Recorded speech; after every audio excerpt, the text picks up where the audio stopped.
any other blacks in the restaurant except those who were working there. But I said, he told me I could go, so I went in, and as soon as I opened the door, the place went dead silent.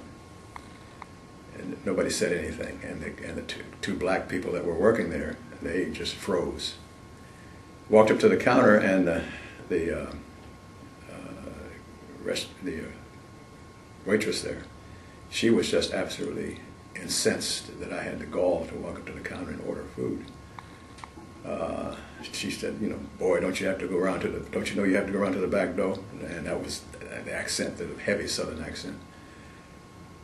For some reason, though, the manager, the owner of the place, said, go ahead and give him what he wants. And that she actually became infuriated at that time, but she was told what to do. And then you start hearing these snide remarks in the restaurant with people making comments like somebody opened the door, didn't they, and other things that were not quite so kind. And she threw the hamburgers at me that I'd ordered, and I started to leave. And as I was walking out the door, you could hear the chairs scrubbing against the floors. Every male in the place got up and was following me outside. I got out in the car and got in the car. My wife she could tell if something wasn't right, but I didn't tell her anything.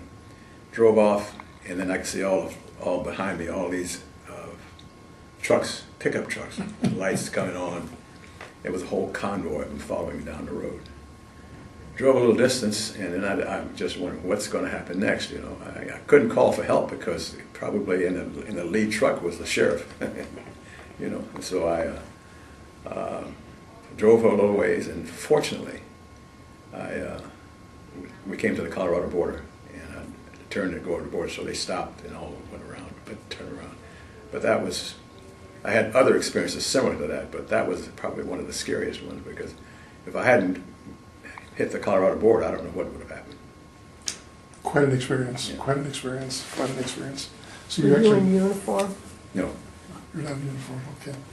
Once you got to Fort, so at Fort Sill, of course, you had the basic training, and did you anything exceptional happen at Fort Sill while you were there, military-wise? Militarily, no, nothing exceptional. I had a few of my classmates were in the same class, and of course others too were there too. And it was a good. The living accommodations were not that great, but because they didn't let the new lieutenants live on post at the time, so we had to find accommodations. So you never went out to find they never sent you out to get the cannon report. No. You ever heard never this? Heard that expression. Yeah, well, that was pretty common. Is that right? for artillery people, young artillery lieutenants, Is that right? to be sent out to get the cannon report. But let's see, heard that one. Okay. I'm familiar with that one. Okay.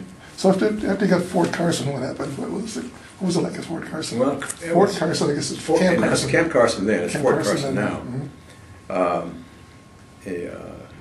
Had just the opposite experience as far as eating was concerned. When we got into Colorado Springs, we went to a place, and people couldn't have been nicer to us, and we got nice accommodations there on our own. They went post accommodations. The only thing there, I was the first black officer for this particular unit that I went to, and that was, there was some tension there, but I was pretty naive. I had no military background before I went to West Point. I didn't know much about the Army and anything like that, so I wasn't as troubled as some probably would have been with some of the things that happened. Clearly there was some troops there that resented the fact that I was their commander, but it wasn't that hard. It wasn't difficult to overcome. Did you have a platoon to start out with? I was an assistant executive officer. Assistant executive officer. To start off, yeah. Mm-hmm. And that the big hierarchy and then artillery. Are you artillery? You're ordnance. Ordnance. Ordnance, yeah. Military police are originally. Yeah. The battery commander, then the executive officer, then there's assistant executive officer. Okay. That's a chain. And did you get a chance to do anything really exciting while you were in Colorado Springs, Guard of the Gods, all this other stuff? Yeah, got to see all of that. And the Air Force Academy was just opening up at that time, so we got to see that before we left. and it was a nice area. Did you try Pikes Peak? Did you go to Pikes? Pikes Peak. You went up Pikes Peak? No. You didn't drive up? Never drive up, but I saw it. You mentioned the Garden of the Gods. We were there. I don't remember other places. We never got to Denver. Wanted to, but we never got there. How long were you at Fort Carson? Camp Carson? Yeah, roughly.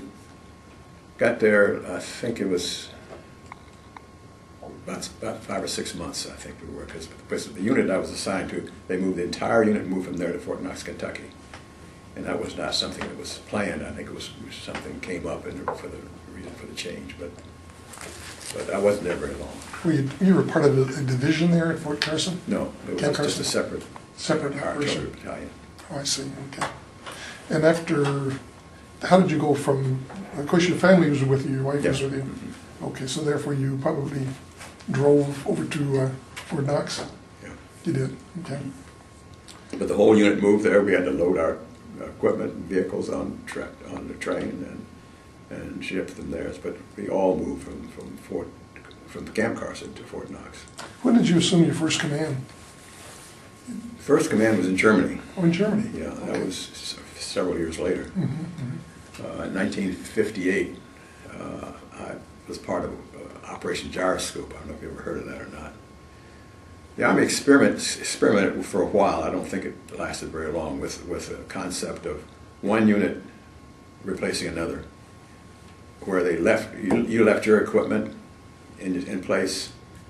We went to Germany, and likewise, the unit we replaced left their equipment and in place, and that was called Gyroscope. And that was in 1958.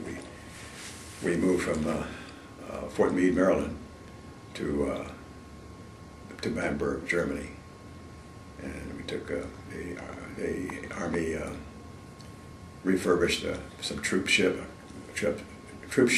and my family and I, by that time I had 2 kids. We took a 9-day cruise across the Atlantic in February. If you can imagine how that is. What was the ship's name? USS Rose. Rose, okay. Yeah. Okay.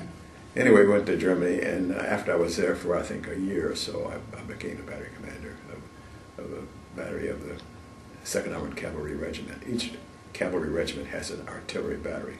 The completely makeup is 3 reconnaissance troops, a tank troop, and an artillery battery, and of course the headquarters. What kind of guns did you have? 105s. 105s. Were they mechanized? Were you Yeah. mechanized? Oh. I guess later the name was changed to Reforger, because I remember Reforger when I was over in Germany. Is that right? They would leave everything in place, and you would leave all your equipment back stateside and rotate out in and out. Yeah. I don't know why they changed the name, but it was called Gyroscope. Gyroscope at the time. Yeah. Okay. Mm-hmm. And did you have any assignments on board ship? No, No. That was pretty much a kind of a 9-day vacation, if you can call it that, with the ocean being what it was like. Because it was just my wife was miserable the whole 9 days, and she looked forward to it, and they did as much as they could to make it comfortable for us. But you can't do much with the. What did you do when you got in the Gulf Stream? Didn't it calm down out there?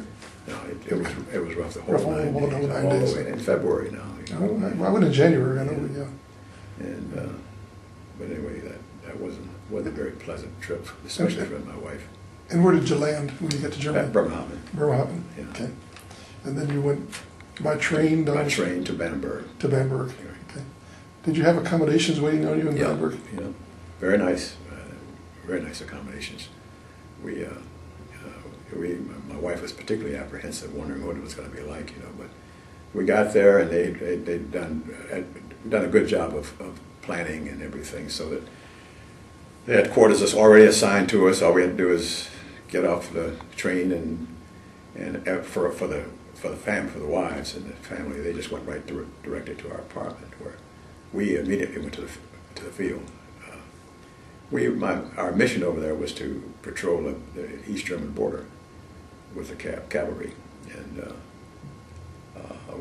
our border station was a place called Coburg. The regiment was headquarters in Nuremberg, but one of the